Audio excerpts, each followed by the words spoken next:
The person who takes that before photo should have a big ol' smile on their face because they just did the scariest thing of all. They did the thing that was committing to changing their life, and that is hard. That's a hard step. That's not something to be ashamed of. That's something to be proud of. I think that we need to relook at how we're approaching our goals, not as a person who should be ashamed, but a person who should feel courageous.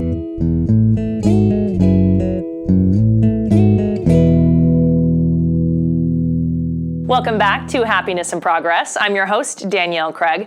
I'm an Emmy Award winner, former journalist, mom, wife, and you know what I like to say, just a person looking for more joy in the everyday. This podcast is brought to you by the Mail Tribune. When you listen to this podcast, you hear inspiring messages that I truly believe will help you become the best version of yourself, help you find more joy every single day, and just live a better and fuller life.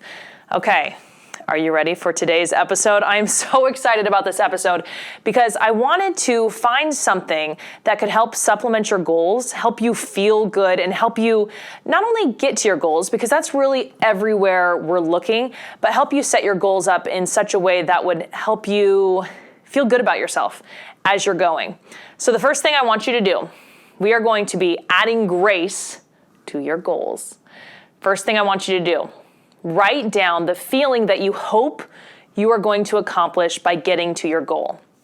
Okay, so this could be, if your goal is to lose weight, maybe you want to feel confident. If your goal is to save money or earn more money, maybe you want to feel happy. Maybe you've equated those two things.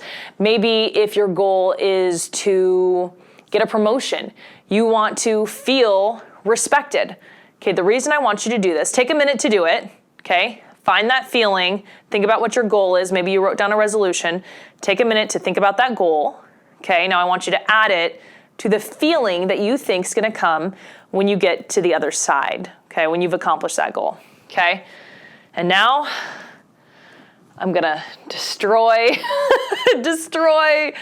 everything you're thinking, and I'm sorry in advance, but I really want you to understand that we do not need to achieve a goal to feel confident, to feel happy, and to respect ourselves, okay? But, okay, I destroyed your world a little bit. But here's the good news of this. Here's the good news about the fact that we don't have to get to the other side of a goal to earn those things, happiness and confidence and respect.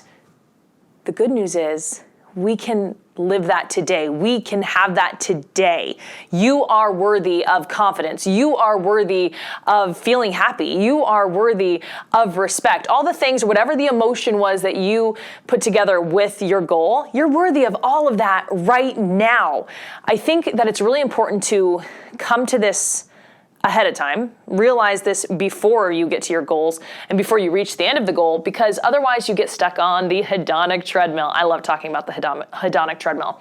So this is basically the idea that we accomplish something, we think it's going to make us happy, so we accomplish it, and then it's like we're happy for a second, and then we need more to become happy again, and the baseline keeps moving, and we're just always in a constant race to feel happy or to feel whatever emotion it is that you wrote. If you're wanting to feel confident, you're gonna lose all that weight, and if you didn't do the brain work and the emotional work that comes with that, you're gonna lose the weight, and you're gonna get there, and you're gonna say, oh, like I need to do this to feel happy. I need to lose more weight to be happy. It's not about the weight. It's not about the money. It's not about whatever goal you've set. It's about the way you're thinking about it. You are enough right now. I really think that's important to understand. Shame comes with this a lot. Shame is a really big one here because when we live in shame, surrounding the things we made our goals around. Maybe it's shame about our bodies. Maybe it's shame about the way we parent. Maybe it's shame for this and for that, and shame for the things we did do and shame for the things we didn't do.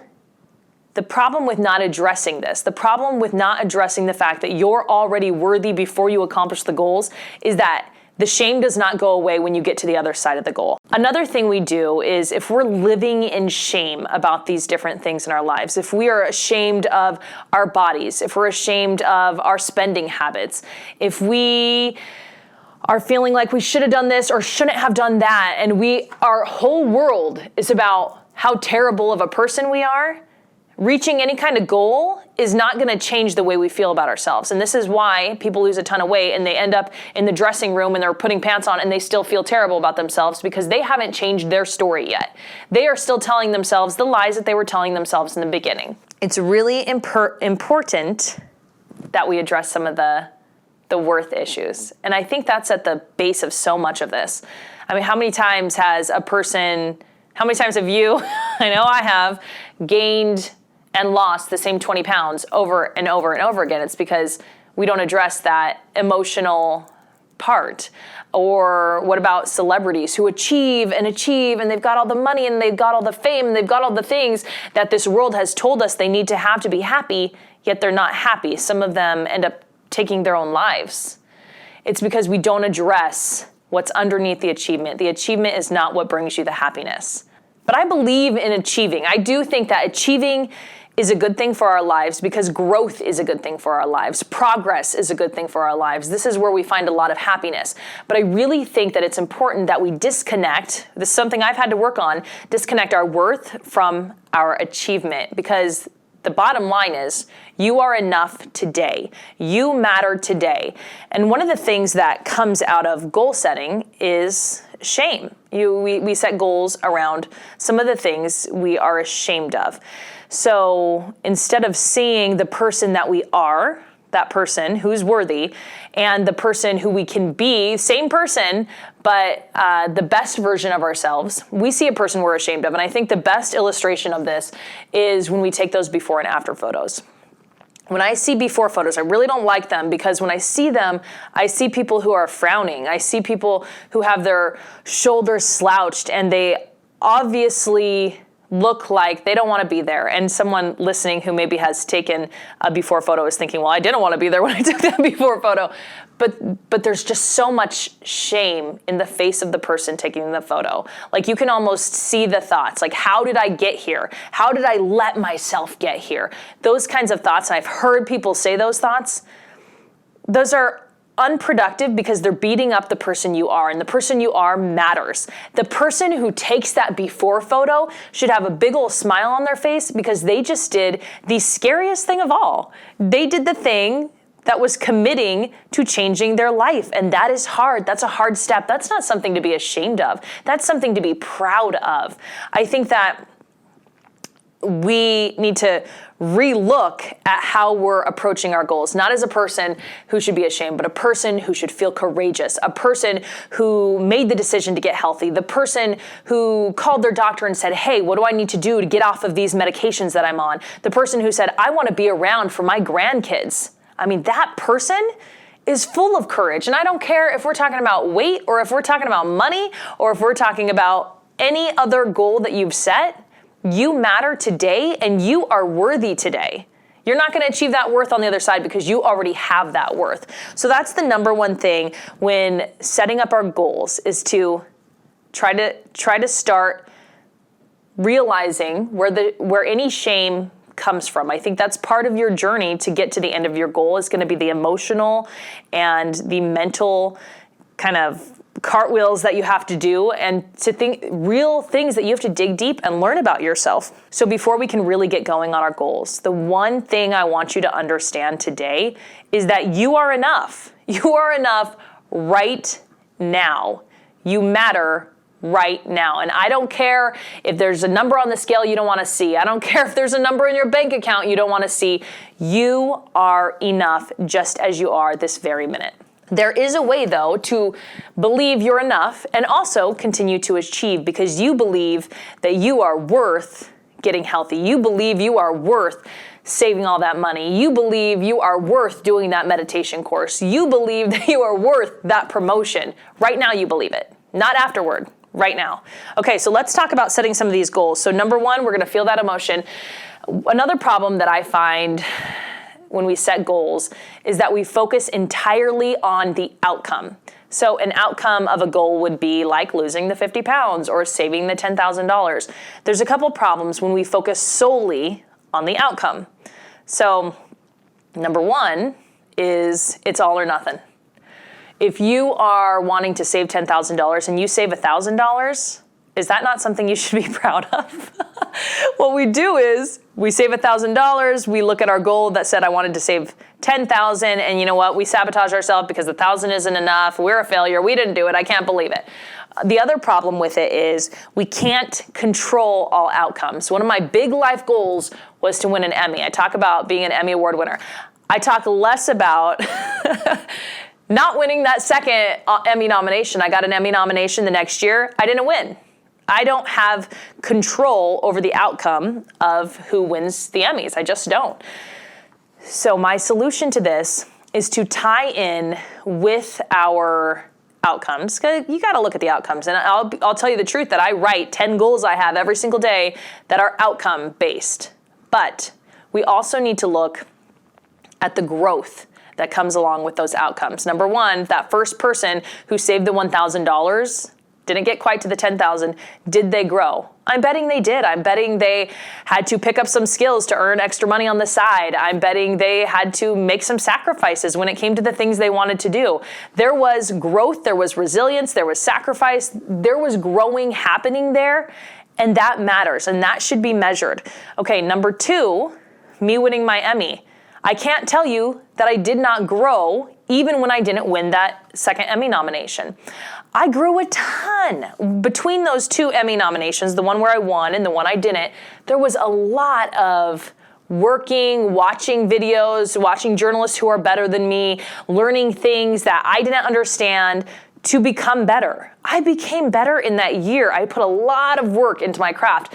The outcome of winning the Emmy was not the indicator of whether I failed or achieved, because I already achieved. I grew a ton. Now here's the good part. We are going to turn your goals that you already have made, or maybe that you're making right now, into goals that have three different elements. One, we know what the feeling we want to accomplish with that goal is. The reason for this is I want you to accomplish the feeling before you accomplish the goal.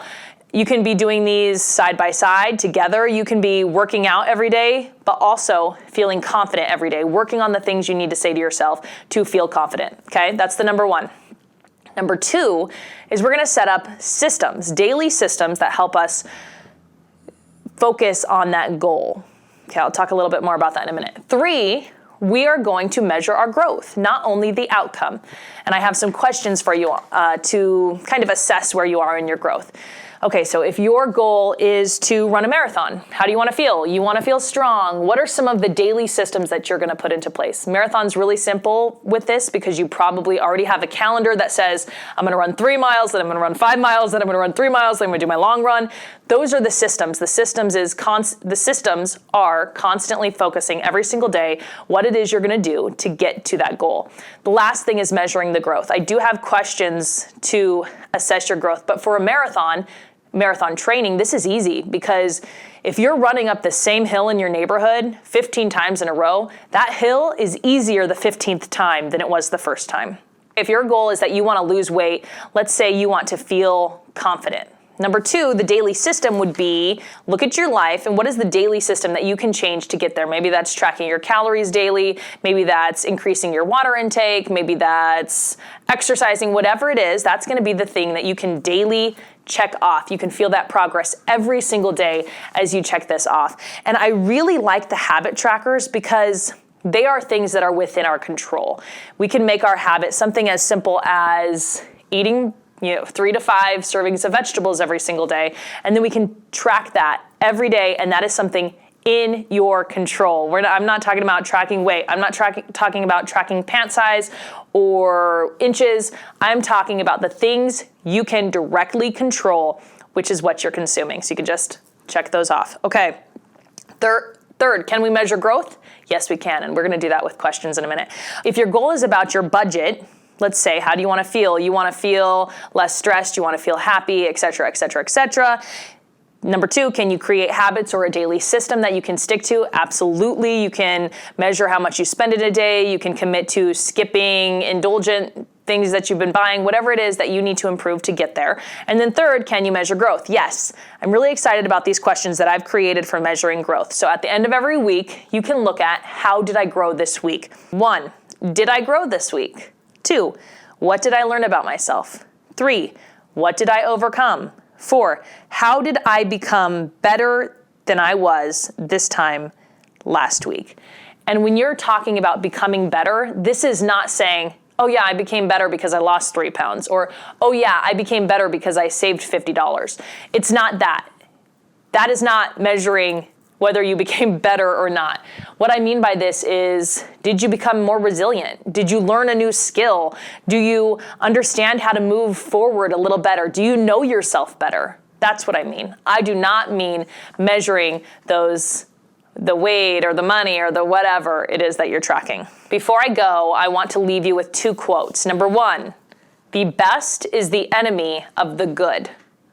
If you're a perfectionist, go back a couple episodes, listen to the perfection episode. Number 2, it is better to do less than you hoped than nothing at all. And when James Clear wrote that, he wrote about someone doing just 1 push-up a day, okay? 1 push-up a day is enough. If there's anything you take from this episode, I want it to be that you are enough today. You'll be enough when you accomplish your goals as well. You have that worth, not gonna change. You are inherently worthy. And I wanna thank you for being here on Happiness and Progress. If you like this episode, make sure to share it. Sharing is caring. And if you subscribe, you will not miss the next episode. The next episode is so good. It is with one of my favorite people, Brooke DeBoer. She's gonna talk about this year she committed to herself. She called it the year of Brooke. We're gonna talk about the year of you. And I hope you're subscribed so you don't miss it. Thanks for being here.